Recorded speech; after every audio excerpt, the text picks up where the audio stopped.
औज़ुबिल्लाहि मिनश्शैतानिर्रजीम बिस्मिल्लाहिर्रहमानिर्रहीम व इज़ क़ुल्ना लिल-मलाइकति इसजुदू लिआदम फसजदू इल्ला इब्लीस अबा वस्तकबरा व कान मिनल काफ़िरीन।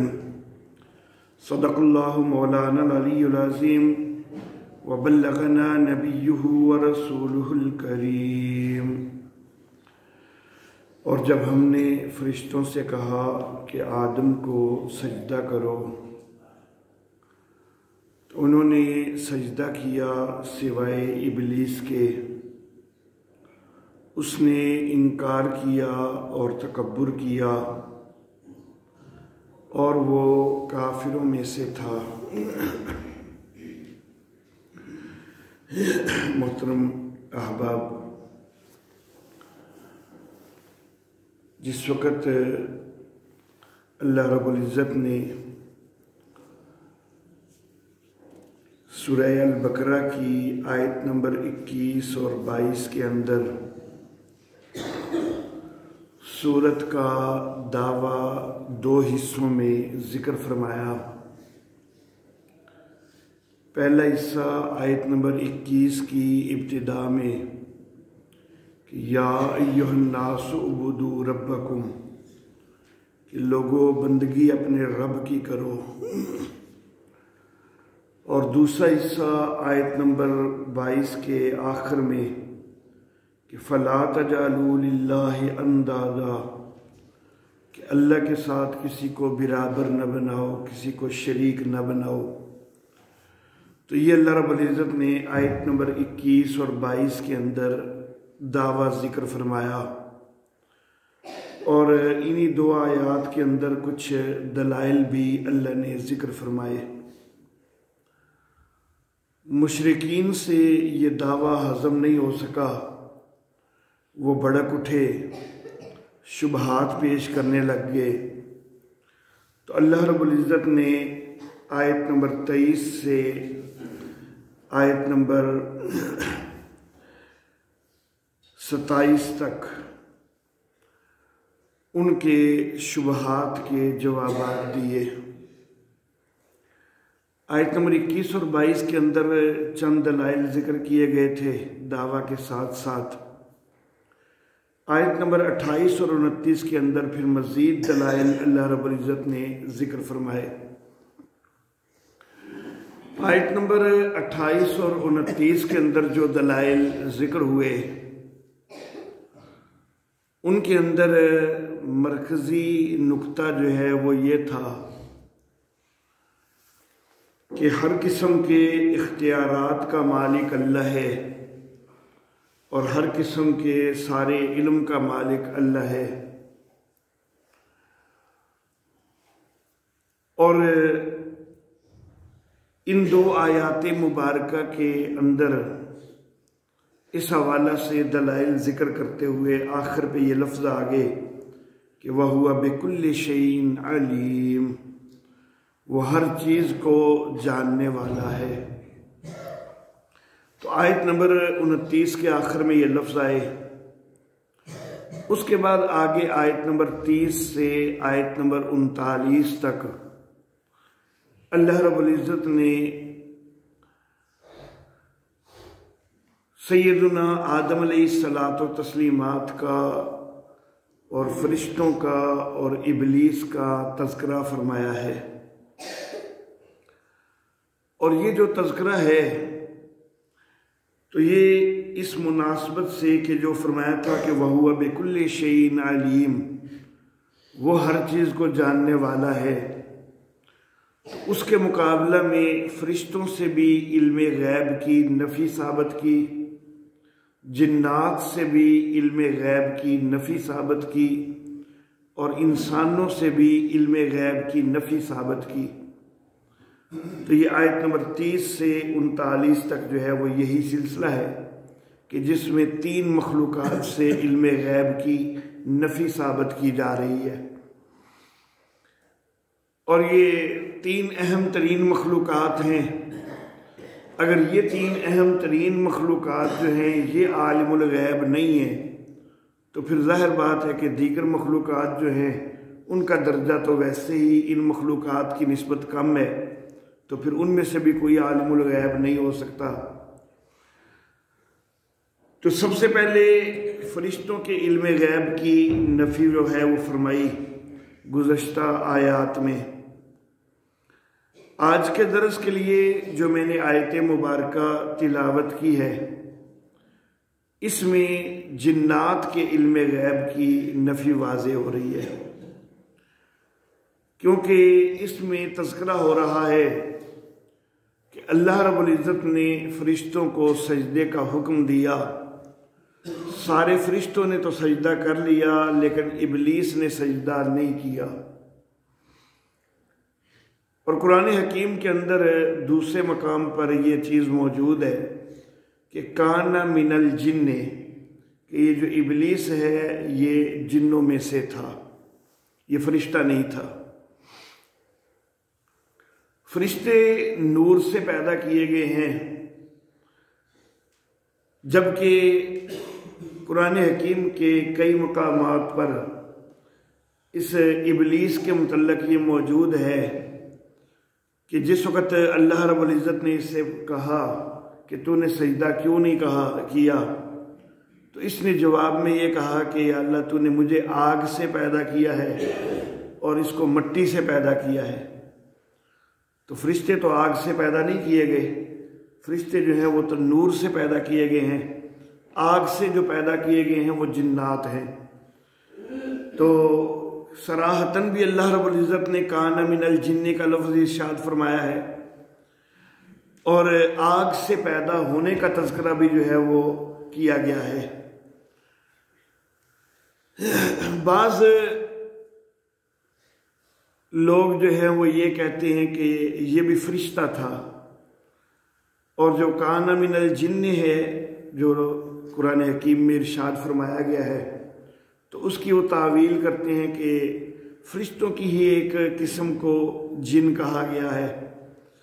लेकिन ज़्यादा सही बात यही है कि जिन्नात में से था, क्योंकि चलो काना मिनल जिन्ने की अगर ये तावील कर भी लें कि फरिश्तों की ही एक मखसूस नस्ल जो है उसको जिन कहा गया है, तो लेकिन जो कुरान हकीम में बार बार इसका आग से पैदा होना जिक्र किया गया है, तो फरिश्ते तो आग से पैदा नहीं हुए, वो तो जिन्नात ही आग से पैदा हुए हैं।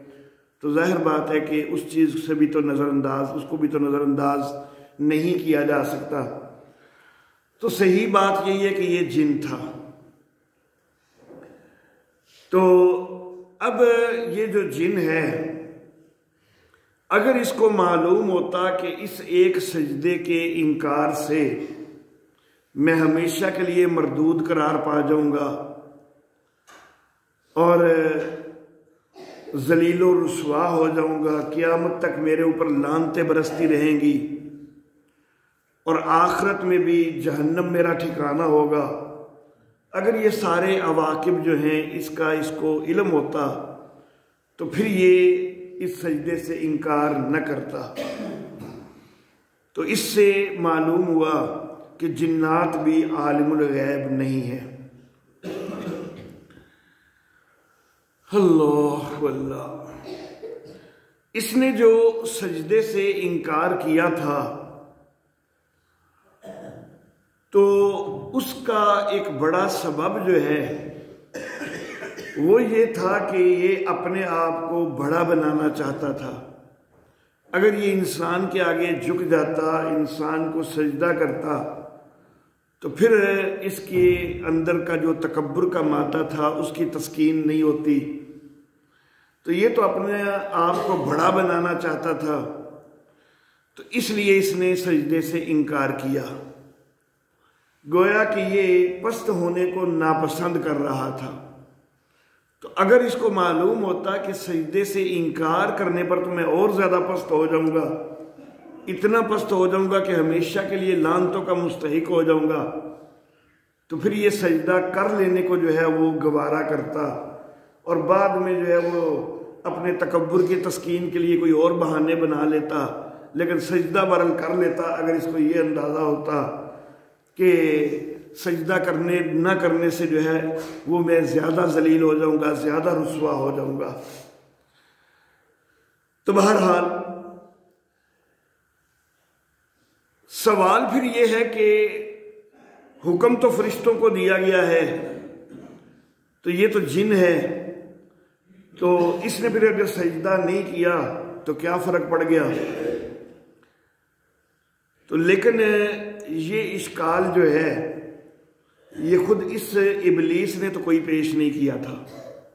जिस वक़्त इसको मरदूद करार दिया गया तो ये भी तो कह सकता था ना कि या अल्लाह आपने तो फरिश्तों को हुक्म दिया था, जिन्नों को तो हुक्म ही नहीं दिया, मैं तो जिन हूँ। लेकिन ये चीज़ इबलीस ने पेश कोई नहीं की। अगर अल्लाह ने इसको हुक्म न दिया होता ना तो फिर तो ये चीज़ पेश कर देता कि या अल्लाह मैं तो जिन हूँ, आपने तो हुक्म ही मुझे कोई नहीं दिया, फरिश्तों को हुक्म दिया है। तो असल बात यह है कि बाकी तो फरिश्तों को हुक्म दिया गया, लेकिन इस एक जिन को भी हुक्म दिया गया है।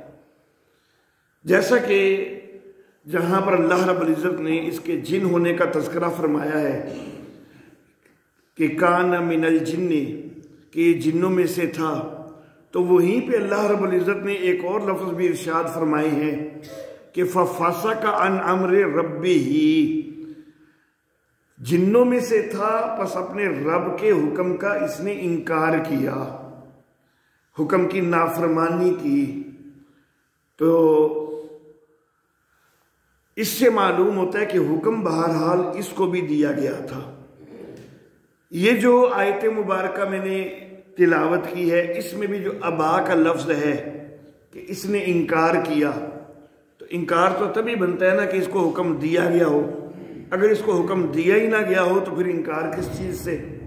तो यहाँ पर भी जो अबा का लफ्ज़ है वो वाज़े करता है कि हुक्म इसको भी बहरहाल दिया गया था।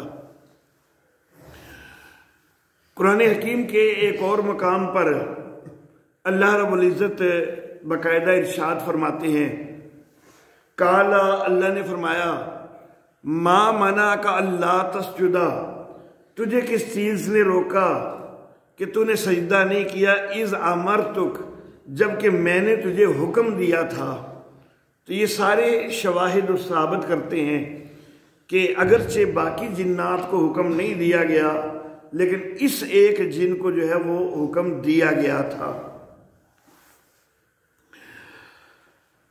फिर सवाल यह है कि इस एक जिन को क्यों हुक्म दिया गया था। तो इस हवाला से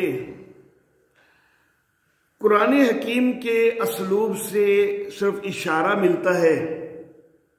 मुफस्सिरीन जो है वो आगे कुछ इसराइली रवायात वगैरह को भी मद्देनजर रखते हुए तो एक तफसील जो है वो जिक्र करते हैं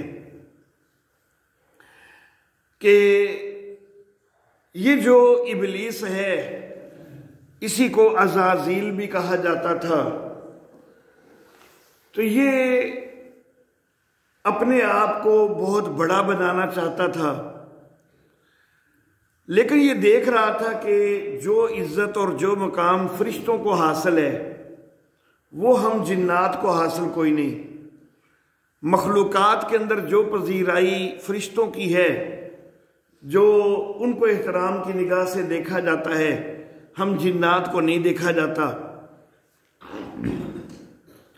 तो ये सोचने लग गया कि आखिर फरिश्तों के अंदर वो क्या चीज़ पाई जाती है कि जिसकी वजह से वो ज़्यादा इज्जत के मुस्तहिक समझे जाते हैं।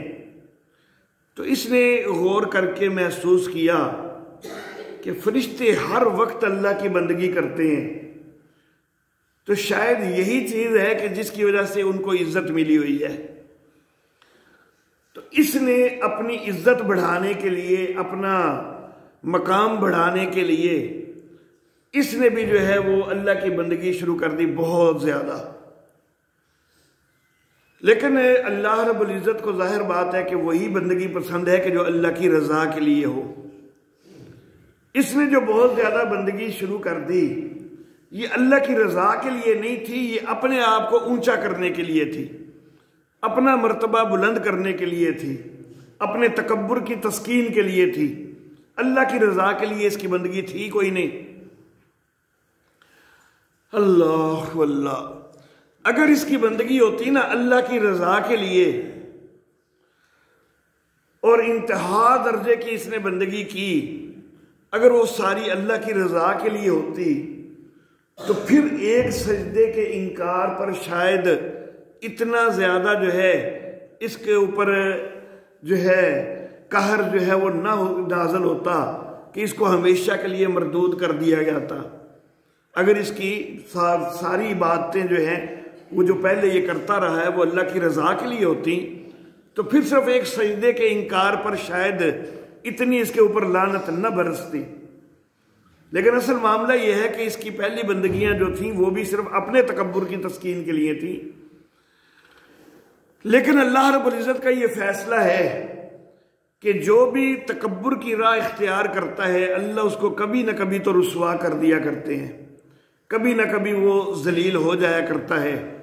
दुनिया के अंदर भी जिल्लत और रुसवाई उसका मुकद्दर बनती है और आखिरत के अंदर वो आग का ईंधन बनता है। आखिरत के अंदर भी उसका अंजाम बुरा होता है। नबी अकरम सल्लल्लाहु अलैहि वसल्लम ने हदीस कुदसी बयान फरमाई कि अल्लाह यूं कहते हैं कि तकब्बुर मेरी चादर है और अजमत मेरा तहमद है, तो जो कोई इनमें से किसी एक को भी छीनने की कोशिश करेगा तो मैं उसको जहन्नम में दाखिल कर दूंगा। अल्लाह अल्लाह। तो ये भी तकब्बुर में बहुत आगे बढ़ा हुआ था, लेकिन अल्लाह रब्बुल इज़्ज़त इसके तकब्बुर को अब ख़त्म करना चाहते थे, पाश पाश करना चाहते थे, इसको जलील और रुसवा करना चाहते थे। तो इसलिए बाकी जिन्नात को तो हुक्म नहीं दिया गया, इस एक जिन को हुक्म दे दिया गया, क्योंकि ये बज़ाहिर जो अपनी बातें कर रहा था वो इतनी ज़्यादा कर रहा था कि फरिश्ते तक भी जो है वो इसकी इबादतों से रश्क कर रहे थे और वो हैरान हो रहे थे कि चलो हमारे अंदर तो मादा ही सिर्फ इबादत का है, लेकिन इसके अंदर तो गुनाह का मादा है, फिर भी जो है ये इतनी बातें करता है। तो अगर इस मौका पर भी अब इसको सजदे का हुक्म न होता, फरिश्तों को सजदे का हुक्म होता, तो इसने तो और ज्यादा ऊपर चढ़ना था और आगे बढ़ना था। इसने फरिश्तों को कहना था कि देखो ना, तुम मेरे से छोटी मखलूक हो कि तुम्हें तो झुका दिया गया, मुझे नहीं ना झुकाया गया, तो मेरा दर्जा तुमसे भी बढ़ के है। तो इसने अपने आप को और ज्यादा ऊपर चढ़ाना था, इसलिए अल्लाह रब्बुल इज़्ज़त ने इसको खास तौर पर हुक्म दिया कि तूने भी सजदा करना है। तो बहरहाल फरिश्तों ने तो सजदा कर लिया। अब ये पता नहीं कितने सालों से या कितनी सदियों से, कितनी मुद्दतों से अपने आप को बड़ा साबित करने के लिए जो है वो इतनी बातें कर रहा था। लेकिन अब अगर ये सजदा कर लेता तो इसकी तो वो सारी मेहनत जो है वो खाक में मिल जाती, वो मिलिया मेट हो जाती, क्योंकि ये तो अपने आप को बड़ा साबित करना चाह रहा था। इस एक सजदे से वो पता चल जाता कि ये सबसे आला कोई नहीं है, इंसान जो है वो इससे आला बनाया जा रहा है। तो इस वजह से इसने तकब्बुर करते हुए सजदे से इनकार कर दिया कि मैं तो इतना बड़ा हूं, मुझे आग से पैदा किया गया है, आग तो हमेशा ऊपर की तरफ उठती है, इसको मट्टी से पैदा किया गया है, मट्टी जो है वो नीचे की तरफ गिरती है, ये कमतर है, मैं आला हूं, मैं क्यों उसके आगे झुकूं। तो इसने इनकार कर दिया, अबा वस्तकबरा, इनकार किया और तकब्बुर किया। वकाना मिनल काफिरीन, काना का माना होता है था, लेकिन काना का लफ्ज बाज़ औक़ात अरबी का एक और लफ्ज है सारा। तो बाज़ औक़ात काना जो है ये सारा के माना में भी इस्तेमाल होता है। काना का माना था, और अगर ये सारा के माना में हो तो फिर इसका माना है हो गया। तो गोया के तर्जमे यहां पर दो हो सकते हैं कि काना मिनल काफिरीन, वो काफिरों में से था, और दूसरा तर्जुमा कि वो काफिरों में से हो गया। अगर पहला तर्जुमा लिया जाए तो इसका मफहूम ये बनेगा कि इससे पहले तो वो ईमान वाला था, लेकिन इस वाकया की वजह से वो काफिरों में से हो गया। अच्छा नहीं, अगर पहला तर्जुमा लिया जाए कि काफिरों में से था तो फिर मतलब ये बनेगा कि शुरू से ही काफिर था। लेकिन अगर दूसरा तर्जुमा लिया जाए कि काफिरों में से हो गया, तो फिर मफहूम ये बनेगा कि पहले तो बाईमान था, सही ईमान वाला था, लेकिन इस वाकया की वजह से वो काफिर करार पा गया, काफिरों में से हो गया।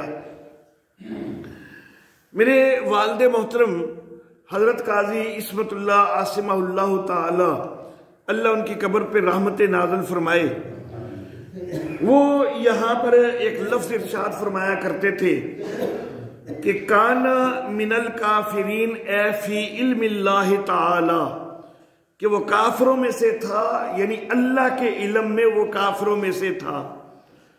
तो ये जो लफ्ज वो साथ जिक्र फरमाया करते थे, तो इससे मालूम होता है कि उनका रुझान भी इसी तर्जुमा की तरफ था कि ये काफिरों में से था, कि अल्लाह के इल्म में पहले से ही था कि ये काफिर है, लेकिन इसने अपना कुफर छुपाया हुआ था और ये ईमान का लुबादा ओढ़ा हुआ था, अपने तकब्बुर की तस्कीन के लिए बंदगी किए जा रहा था। अल्लाह अल्लाह। तो बहरहाल दोनों तर्जुमों की गुंजाइश मौजूद है। बाज मुफस्सिरीन जो है वो काना मिनल काफिरीन का तर्जुमा ये करने के हक में है कि वो काफिरों में से था, यानी शुरू से ही काफिर था। लेकिन बाज मुफस्सिरीन का ख्याल है कि दूसरा तर्जुमा जो है वो ज्यादा मुनासिब है कि वो काफिरों में से हो गया।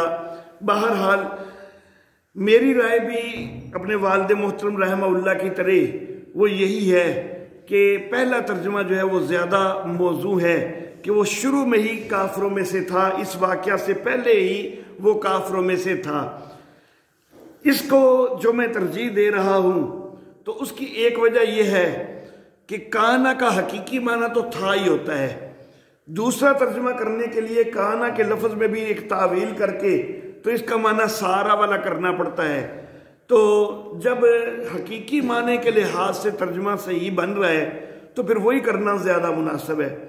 और दूसरी बात यह कि वो जो सारा पसे मंजर बताया जाता है, जिस पसे मंजर की वजह से इसको खास तौर पर सजदे का हुक्म दिया गया था, अगर वो पसे मंजर ना होता तो फिर तो इसको सजदे के हुक्म देने की जरूरत नहीं थी। बाकी जिन्नात को भी तो सजदे का हुक्म कोई नहीं दिया गया। तो उस पसे मंजर से भी यही महसूस होता है कि तर्जुमा जो है वो ये वाला ही ज्यादा बेहतर है कि वो काफिरों में से था। व आखिर दावाना अनिल हम्दुलिल्लाहि रब्बिल आलमीन।